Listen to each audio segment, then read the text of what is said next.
دعا افضل ترین عبادت ہے۔ دعا اللہ سبحانہ تعالیٰ کے قرب کا ذریعہ ہے۔ دعا میں انسان اللہ تعالیٰ سے جب مناجات کرتا ہے تو اپنے دل کے غم، دکھ اور تکلیف کی فریاد کر رہا ہوتا ہے، اپنی محتاجگی اور اپنی بیچارگی کا اظہار کر رہا ہوتا ہے۔ ساری بڑائی اللہ سبحانہ تعالیٰ کے لیے ہے، اور بندہ تو کمزور ہے، بندہ تو محتاج ہے، فقیر ہے، ضرورت مند ہے۔ ہم اپنی زندگی کے ہر مرحلے میں دعاؤں کے محتاج ہوتے ہیں۔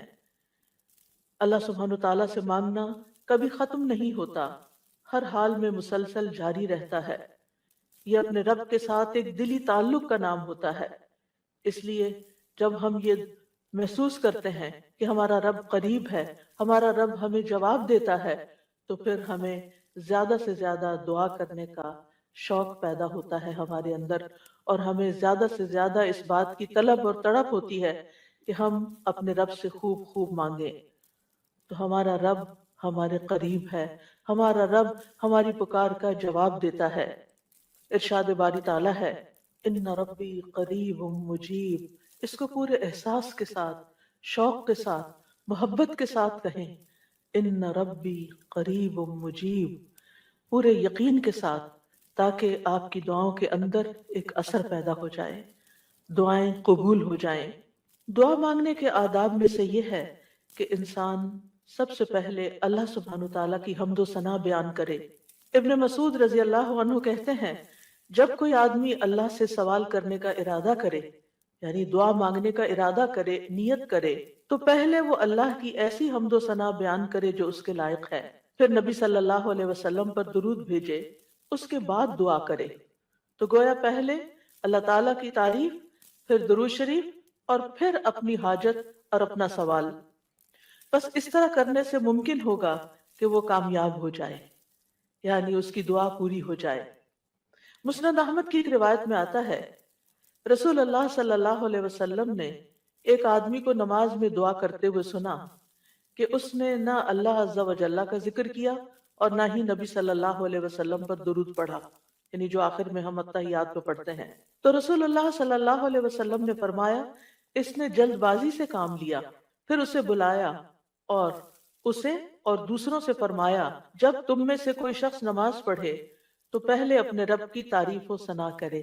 تو ہم نماز شروع کرتے ہیں اللہ اکبر کہہ کر، تو سب سے پہلے ہاتھ باندھ کر کیا کرتے ہیں؟ سبحانک اللہم و بحمدک و تبارک اسمک و تعالی جدک، اللہ تعالیٰ کی تسبیح بیان کرتے ہیں، حمد کرتے ہیں، اللہ تعالیٰ کی بڑائی بیان کرتے ہیں۔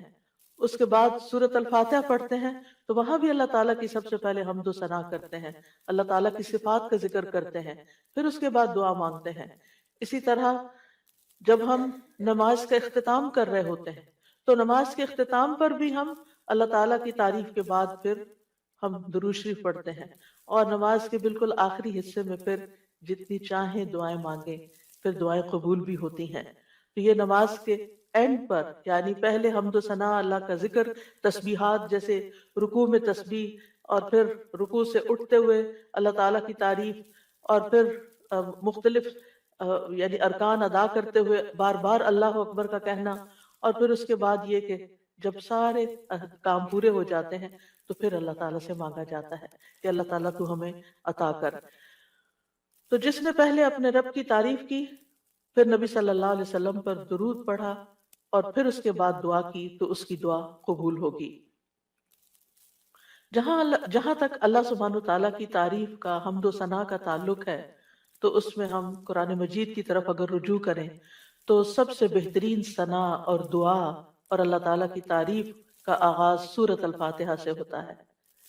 الحمد للہ رب العالمین الرحمن الرحیم مالک یوم الدین ایاک نعبد و ایاک نستعین اہدنا الصراط المستقیم صراط الذین انعمت علیہم غیر المغضوب علیہم ولا الضالین۔ سورۃ الفاتحہ اللہ تعالیٰ کی حمد و ثنا پر مشتمل سورت ہے۔ رسول اللہ صلی اللہ علیہ وسلم نے فرمایا، اللہ تعالیٰ فرماتے ہیں، اور یہ حدیث قدسی ہے، کہ نماز یعنی سورۃ الفاتحہ میرے اور میرے بندے کے درمیان نصف نصف تقسیم کر دی گئی ہے، اور میرے بندے کے لیے وہ ہے جو وہ مانگے۔ جب بندہ الحمدللہ رب العالمین کہتا ہے تو اللہ تعالیٰ فرماتے ہیں میرے بندے نے میری حمد بیان کی۔ تو گویا سورۃ الفاتحہ میں سب سے پہلے ہم کیا کرتے ہیں؟ قرآن مجید کے آغاز میں الحمدللہ کہتے ہیں، تعریف سے بات شروع کرتے ہیں۔ پھر فرمایا اور جب وہ الرحمن الرحیم کہتا ہے تو اللہ تعالیٰ فرماتا ہے میرے بندے نے میری ثنا کی، یعنی میری تعریف بیان کی۔ اور جب وہ مالک یوم الدین کہتا ہے تو اللہ تعالیٰ فرماتے ہیں میرے بندے نے میری بزرگی بیان کی، یا فرماتا ہے کہ میرے بندے نے اپنے کام میرے سپرد کر دیے۔ اور جب وہ ایاک نعبد و ایاک نستعین کہتا ہے تو اللہ تعالیٰ فرماتا ہے یہ میرے اور میرے بندے کے درمیان ہے، اور میرے بندے کے لیے وہ ہے جو اس نے مانگا ہے، میرے بندے کے لیے وہ ہے جو اس نے مانگا ہے۔ تو گویا قرآن مجید کی پہلی سورت میں ہی ہمیں مانگنے کا ادب سکھا دیا گیا کہ مانگنے کے لیے سب سے پہلے اللہ تعالیٰ کی حمد و ثنا کرو، اللہ تعالیٰ کی تعریف بیان کرو، اور پھر ایاک نعبد یہ دعائے عبادت ہے، و ایاک نستعین دعائے مسئلہ ہے، جس میں ہم اللہ تعالیٰ سے مدد چاہتے ہیں زندگی کے تمام کاموں میں۔ اور پھر جب بندہ اہدنا الصراط المستقیم آخر تک کہتا ہے تو اللہ تعالیٰ فرماتا ہے یہ میرے بندے کے لیے ہے، اور میرے بندے کے لیے وہ ہے جو اس نے مانگا۔ اور یہاں ایک اور بات قابل غور ہے کہ مانگنے کی چیزوں میں سب سے پہلی چیز ہدایت ہے، رہنمائی ہے، دین کے معاملات میں بھی، دنیا کے معاملات میں بھی۔ ہم ہر قدم پر اللہ تعالیٰ کی رہنمائی کے محتاج ہیں، ہم بہترین گائیڈنس وہیں سے لے سکتے ہیں۔ اور جب ہم دن کی ہر نماز کی ہر رکعت کے اندر اللہ تعالیٰ سے ہدایت مانگتے ہیں اور اللہ تعالیٰ ہماری دعا قبول کر کے ہماری رہنمائی کرتے ہیں، تو آپ سوچئے کہ زندگی کا یہ سفر کتنا خوبصورت ہو سکتا ہے، اور پھر اس کا اختتام کتنا خوبصورت ہو سکتا ہے، اور پھر اس کا انجام کتنا پیارا ہو سکتا ہے۔ لہٰذا اللہ تعالیٰ سے ہم سب ہدایت مانگتے رہیں۔ اور ویسے بھی آپ دیکھیں کہ سورۃ الفاتحہ پڑھنے کے بعد جو دعا کی جاتی ہے وہ دعا قبول ہوتی ہے، یعنی یہ قبولیت دعا کی بھی علامت ہے۔ ابن عباس کہتے ہیں کہ اس دوران کہ جبریل علیہ السلام نبی صلی اللہ علیہ وسلم کے پاس بیٹھے ہوئے تھے کہ اچانک انہوں نے اوپر سے ایک آواز سنی، تو آپ نے اپنا سر اٹھایا۔ جبریل علیہ السلام نے فرمایا کہ یہ آسمان کا ایک دروازہ ہے جسے صرف آج کے دن کھولا گیا ہے، اس سے پہلے کبھی نہیں کھولا گیا تھا۔ پھر اس سے ایک فرشتہ اترا تو جبریل علیہ السلام نے فرمایا یہ فرشتہ جو زمین کی طرف اترا ہے یہ آج سے پہلے کبھی نہیں اترا۔ پھر اس فرشتے نے سلام کیا اور کہا کہ آپ کو 2 نوروں کی خوشخبری ہے جو آپ کو دیے گئے اور آپ سے پہلے کسی نبی کو نہیں دیے گئے، ایک سورۃ الفاتحہ اور دوسری سورۃ البقرہ کی آخری 2 آیات۔ جب بھی آپ ان دونوں میں سے کوئی بھی دعائیہ جملے پڑھیں گے، یعنی اہدنا الصراط المستقیم اور وہاں پر آمن الرسول کے آخر میں جو دعائیں آتی ہیں، تو آپ کو مانگی ہوئی چیز ضرور عطا کر دی جائے گی۔ تو اس لیے سورۃ الفاتحہ پڑھ کے بھی آپ دعا شروع کر سکتے ہیں، اور اسی طرح آمن الرسول جب پڑھیں اس وقت کی دعائیں بھی توجہ سے، اور اس کے ساتھ مزید دعائیں بھی، یعنی یہ دعا تو ہم مانگیں گے ہی اہدنا الصراط المستقیم۔ اور پھر آپ دیکھیے جب ہم پریشان ہوتے ہیں، ہم فکر مند ہوتے ہیں، ہم بیمار ہوتے ہیں، تو اس موقع پر بھی ہمیں رہنمائی کی ہی ضرورت ہوتی ہے کہ اب اس مسئلے کے حل کے لیے، اس بیماری کے علاج کے لیے، اس مشکل سے نکلنے کے لیے ہم کیا کریں۔ پھر اللہ تعالیٰ رستہ دکھا دیتا ہے اور ہم اس رستے کو اختیار کرتے ہیں اور اس مشکل سے باہر آ جاتے ہیں۔ تو اس لیے انسان کو ان دونوں چیزوں پر پورا اعتماد ہونا چاہیے۔ اور پھر آپ دیکھیے کہ حمد ہوتی کیا ہے؟ حمد اصل میں اللہ تعالیٰ کی تعریف کے لیے لفظ استعمال ہو رہا ہے یہاں پر، یعنی محبت اور تعظیم کے ساتھ اللہ تعالیٰ کا کامل وصف بیان کرنا، اللہ تعالیٰ کی تعریف بیان کرنا، کیونکہ اللہ تعالیٰ اپنی ذات، اپنی صفات، اپنے افعال، یہ 3 لفظ یاد رکھیے گا، اپنی ذات، اپنی صفات اور اپنے افعال یعنی کاموں میں کامل ہے، پرفیکٹ ہے۔ اس کے علاوہ کوئی اور ایسا نہیں کہ جس کے اندر کمال ہو، یہ کمال صرف اللہ تعالیٰ کے لیے ہے۔ اس لیے تعریف بھی اللہ ہی کی، فَلِلَّهِ الْحَمْدُ رَبِّ السَّمَاوَاتِ وَرَبِّ الْأَرْضِ رَبِّ الْعَالَمِينَ، کہ سب تعریف اللہ ہی کے لیے ہے جو آسمانوں کا رب ہے، زمین کا رب ہے اور سارے جہان والوں کا رب ہے، کیونکہ اسی نے سب کو پیدا کیا، زمین و آسمان اور جو کچھ ان کے بیچ میں ہے۔ اور پھر یہ کہ ہر نعمت جو ہمیں ملی اسی کی طرف سے، سب چیزوں کو پیدا کرنے والا خالق وہ، ہمارا بھی خالق وہ، اور پھر اس کے بعد ہمارا مالک بھی وہ، ہمارا رازق بھی وہ، جو کچھ بھی ہمارے پاس ہے، وَمَا بِكُم مِّن نِّعْمَةٍ فَمِنَ اللَّهِ، اسی کی طرف سے ہے، اس لیے سب تعریف بھی اسی کی۔ جب سب کچھ دیا اس نے تو پھر شکر بھی اسی کا ادا کرنا چاہیے۔ اور پھر آپ دیکھیے کہ ہدایت کا سبب جو کتاب اللہ ہے وہ بھی اللہ نے ہمیں دی، لہٰذا اس پر بھی اللہ تعالیٰ کی تعریف، تو اللہ تعالیٰ نہ صرف یہ کہ دنیا میں بلکہ آخرت میں بھی تعریف کا حقدار ہے۔ الحمدللہ الذی لہ ما فی السماوات وما فی الارض ولہ الحمد فی الآخرہ وہو الحکیم الخبیر۔ سب تعریف اللہ کے لیے ہے کہ جو کچھ آسمانوں میں ہے اور جو کچھ زمین میں ہے سب اسی کا ہے، اور آخرت میں بھی سب تعریف اسی کے لیے ہے، وہی کمال حکمت والا، ہر چیز کی خوب خبر رکھنے والا ہے۔ اور پھر اللہ تعالیٰ کی صفات کا جو ذکر ہے کہ کیوں نہ اس کی تعریف کی جائے، کیونکہ وہ تو مہربان ہے، رحمان اور رحیم ہے، اور اللہ تعالیٰ کی 100 رحمتیں ہیں جن میں سے صرف ایک اس دنیا کے لیے، باقی 99 آخرت کے لیے، اس لیے تعریف دنیا میں بھی اللہ کی اور آخرت میں بھی۔ اور پھر مالک یوم الدین بھی وہی ہے کہ جس دن ہمارے اعمال کا فیصلہ ہوگا، اس لیے تعریف اسی کی کہ اس نے یہ فیصلہ اپنے ہاتھ میں رکھا ہے، اور پھر ہم اسی کی عبادت کرتے ہیں۔ جس رب کی اتنی صفات ہوں پھر اس کی عبادت کیوں نہ کی جائے، اور اسی سے ہم مدد چاہتے ہیں، اور سب سے پہلے ہدایت چاہتے ہیں، اور پھر انعام یافتہ لوگوں میں شامل ہونا چاہتے ہیں، ان لوگوں میں نہیں جن پر رب ناراض ہے، اور ان میں بھی نہیں کہ جو بھٹکے ہوئے لوگ ہیں۔ تو سورۃ الفاتحہ میں جہاں دعا کا ادب بیان ہو رہا ہے وہاں اللہ تعالیٰ کی صفات کا بھی ذکر ہے، کیونکہ فَلِلَّهِ الْأَسْمَاءُ الْحُسْنَى فَادْعُوهُ بِهَا، سب اچھے اچھے نام اللہ کے ہیں، لہٰذا ان ناموں کے ساتھ اس کو پکارو، یعنی اس کی صفات بیان کر کے، اس کی تعریف کر کے اس کو پکارو۔ نبی صلی اللہ علیہ وسلم جب صبح کے وقت اٹھتے تھے اور تہجد کی نماز شروع کرتے تھے تو اس وقت سب جو ہاتھ باندھ کر دعا پڑھتے تھے، یعنی اذا قام من اللیل یتہجد قال، اس وقت کیا پڑھتے؟ اللہم لک الحمد، اللہ سب تعریف تیرے ہی لیے ہے، انت قیم السماوات والارض ومن فیہن ولک الحمد لک ملک السماوات والارض ومن فیہن ولک الحمد انت نور السماوات والارض ولک الحمد انت الحق ووعدک الحق ولقاؤک حق وقولک حق والجنة حق والنار حق والنبیون حق ومحمد صلی اللہ علیہ وسلم حق والساعة حق۔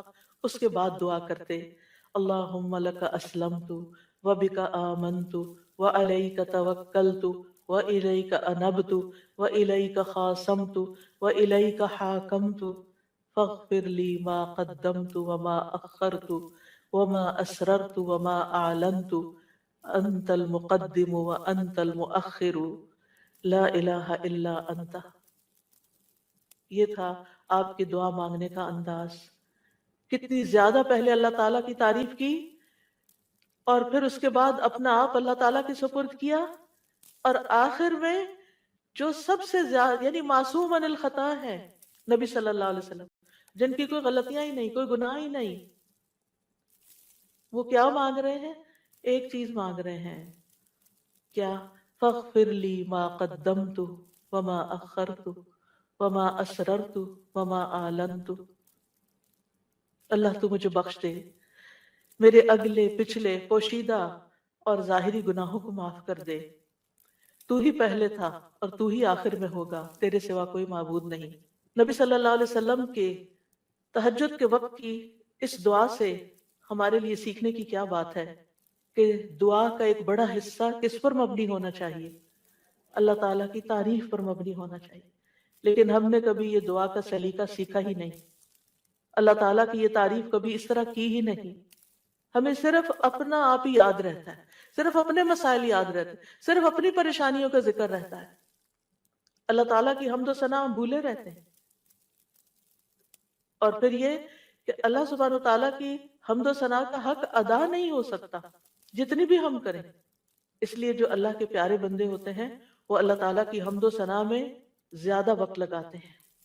تو آج سے جو سیکھنے کی بات ہے، جو ٹیک ہوم میسج ہے، وہ یہ کہ ہم اگر چاہتے ہیں کہ اللہ تعالیٰ ہماری مشکلات آسان کریں، ہمیں بخش دیں دنیا میں بھی اور آخرت میں بھی، تو پھر اللہ کی تعریف بیان کریں، اللہ کی توحید بیان کریں، اللہ تعالیٰ کی حمد بیان کریں، اللہ تعالیٰ کی تکبیر بیان کریں، اللہ تعالیٰ کی تسبیح بیان کریں۔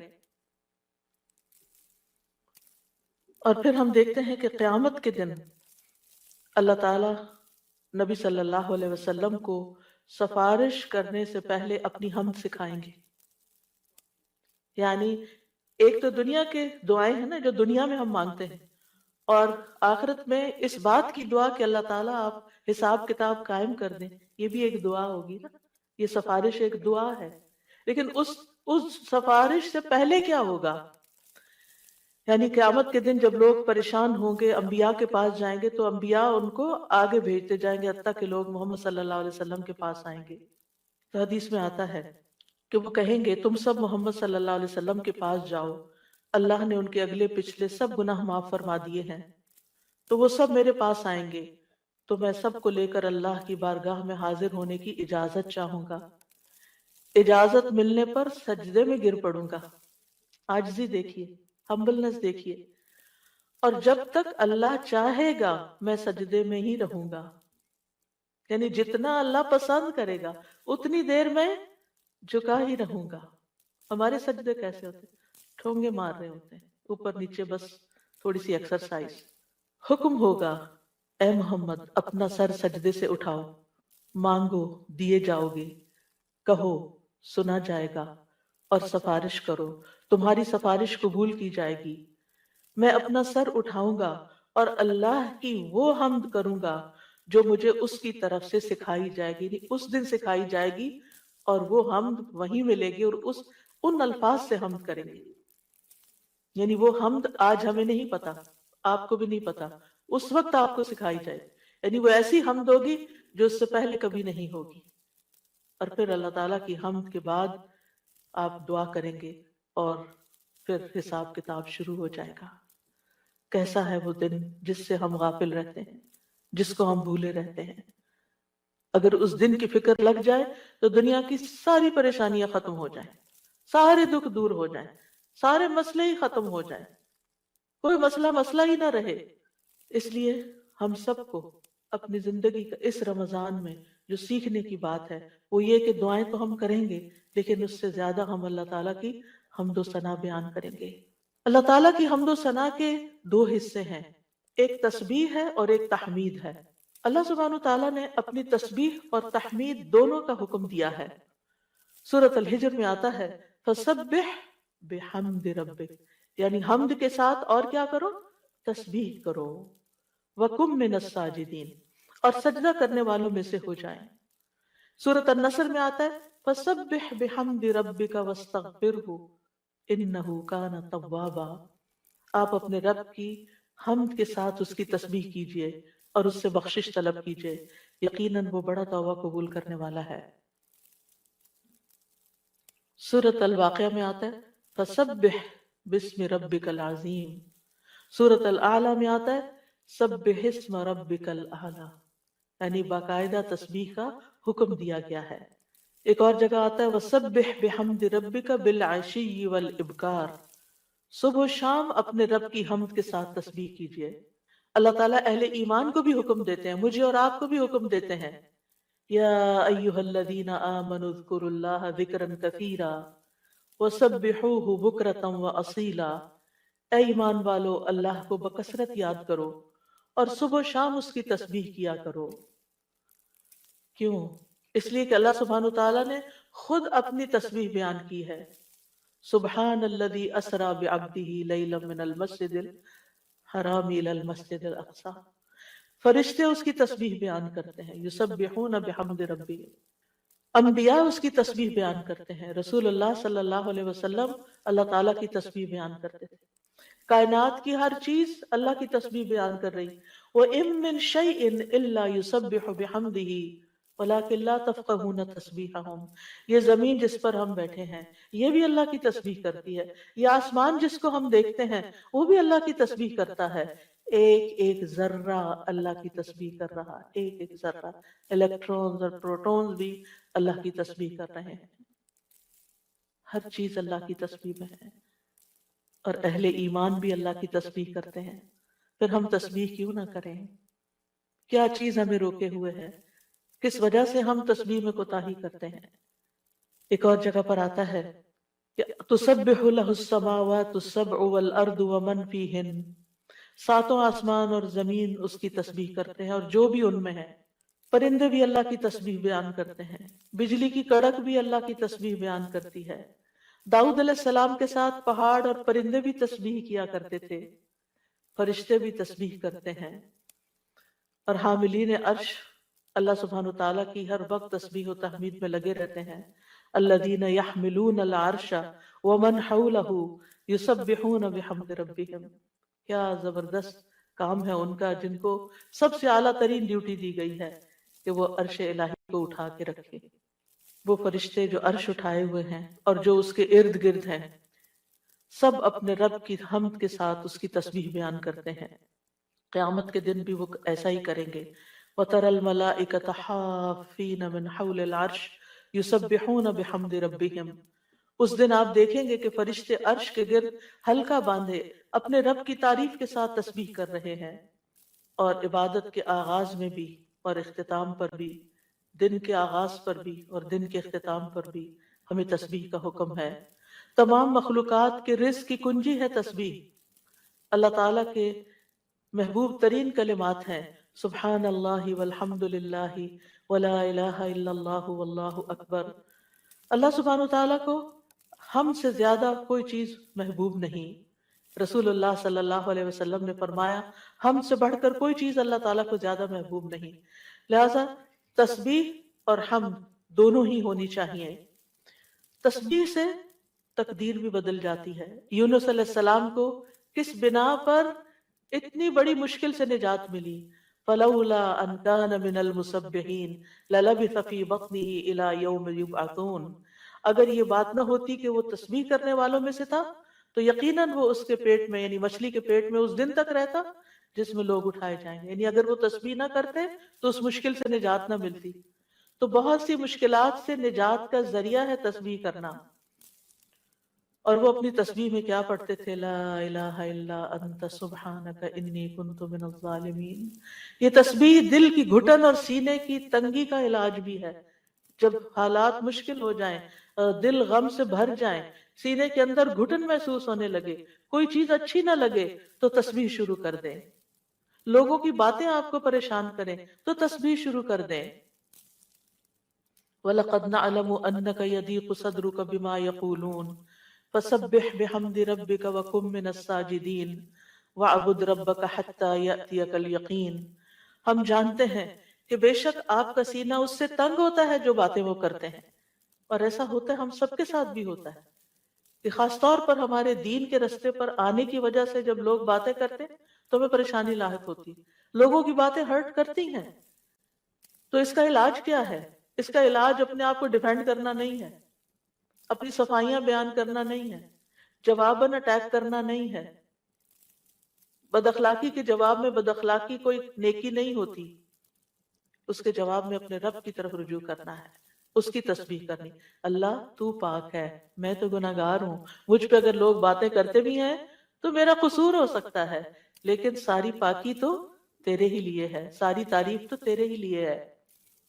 اور پھر سجدوں کی کثرت، پھر اسی طرح اگر انسان کے اندر بخل کے جذبات ہو، کچھ خرچ کرنے کو دل نہ چاہتا ہو، خوف آتا ہو، رات کا خوف ہو، دشمن کا خوف ہو، ڈر لگے، تو ایسی صورت میں بھی انسان کو تسبیح پڑھنی چاہیے، سبحان اللہ والحمد للہ ولا الہ الا اللہ واللہ اکبر۔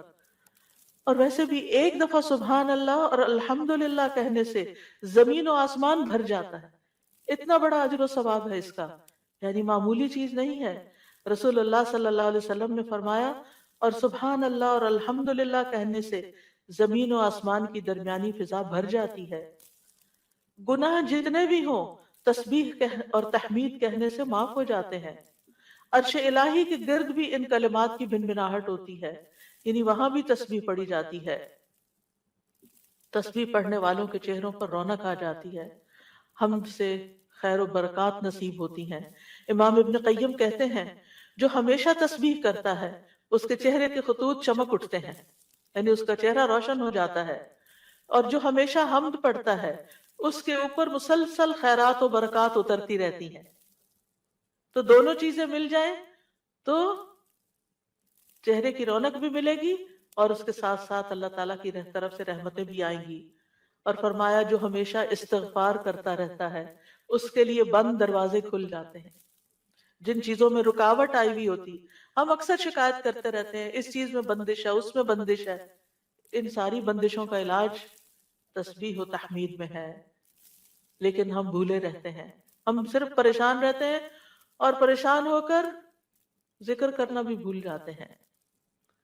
اور یہ تو دنیا کے فائدے ہیں نا، لیکن قیامت کے دن میزان میں یہ کلمات بہت بھاری ہوں گے۔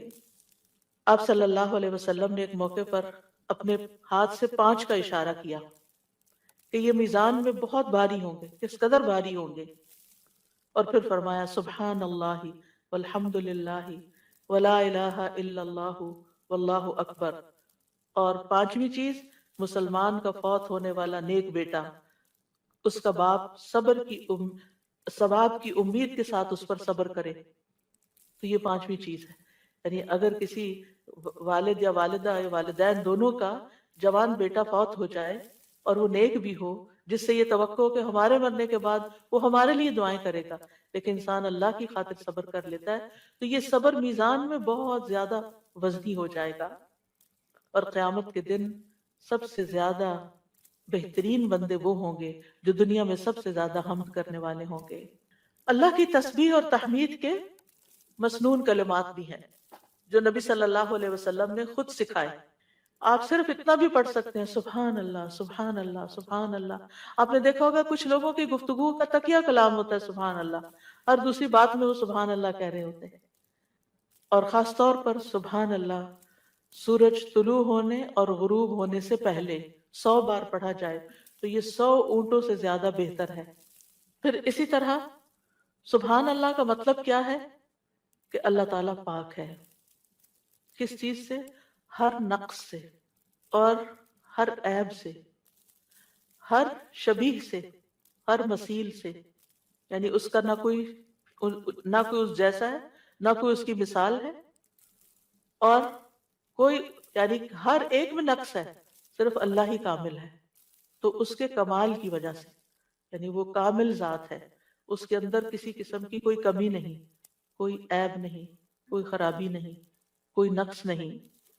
تو ہم جب کہتے ہیں سبحان اللہ تو اللہ تعالیٰ کو ہر طرح کے نقص سے پاک قرار دیتے ہیں، اور اس کے کمال میں بھی کوئی نقص نہیں، یعنی اللہ سبحانہ تعالیٰ میں کوئی عیب نہیں، اور پھر یہ کہ وہ کامل ہے اور اس کے کمال میں کوئی کمی نہیں، کچھ بھی کمی نہیں، یہ بھی تسبیح کا معنی ہوتا ہے۔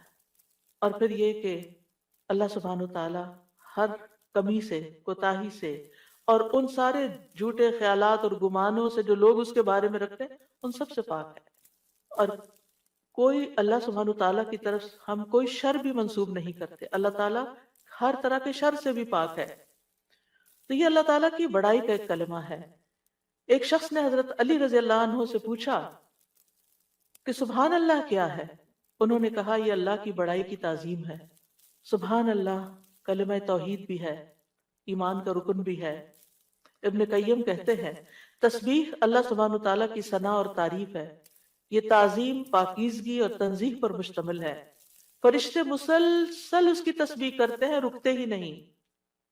تمام کائنات، حیوانات، جمادات، نباتات، ریت کے ذرات، پانی کے قطرے، ہوائیں، بجلیاں، ہر چیز اس کی تسبیح کر رہی ہے، اور یہ تسبیح دنیا کی زندگی ختم ہونے سے ختم نہیں ہو جائے گی۔ جب قیامت آئے گی تو ہر چیز ٹوٹ پھوٹ جائے گی نا، یہ کائنات اس طرح نہیں رہے گی جیسے ہے،